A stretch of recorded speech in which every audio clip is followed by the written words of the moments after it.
Now, today we are actually in fact using cake dummies. Now when you're using a cake dummy, if you go ahead and you place your flowers right into your cake, it's perfectly acceptable. However, if it is a cake that's going to be eaten by people, you need to keep something in mind. A lot of floral wires contain lead. Now in the US, they are starting to phase this out. Some brands it's not a problem, but just to be sure, you should use some other kind of medium to put them in your cake, either a floral pick. My personal favorite way of doing it is I like to dip my wires in chocolate, and therefore there's no actual part that comes in contact. Some people use straws, drinking straws. You place the drinking straws in the cake first and then put your flowers in.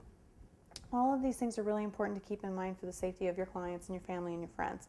But today we're just going to go ahead and shove them right in because this isn't going to be getting eaten by anybody. So what I'd like to do is I'd like to kind of attach these two elements, and what I'm going to do that is I'm going to use my floral spray as a kind of almost as a kind of swag to bring these two pieces together.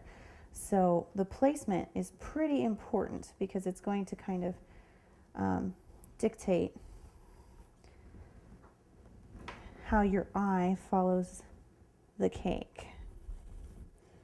And this is something to keep in mind when you're working on cakes in general, is that placement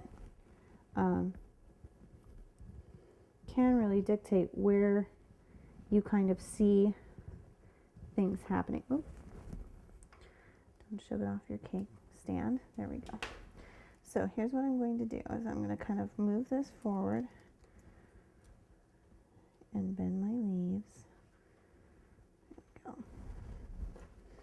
And having a good pair of pliers is really, cannot be overstated how important a good pair of pliers is.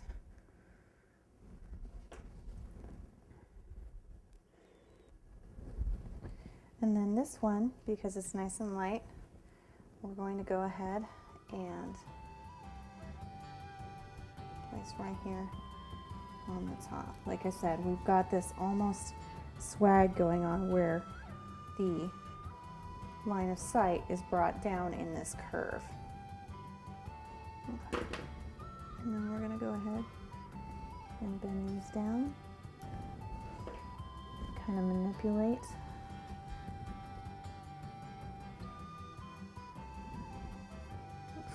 the floral wire. There we go.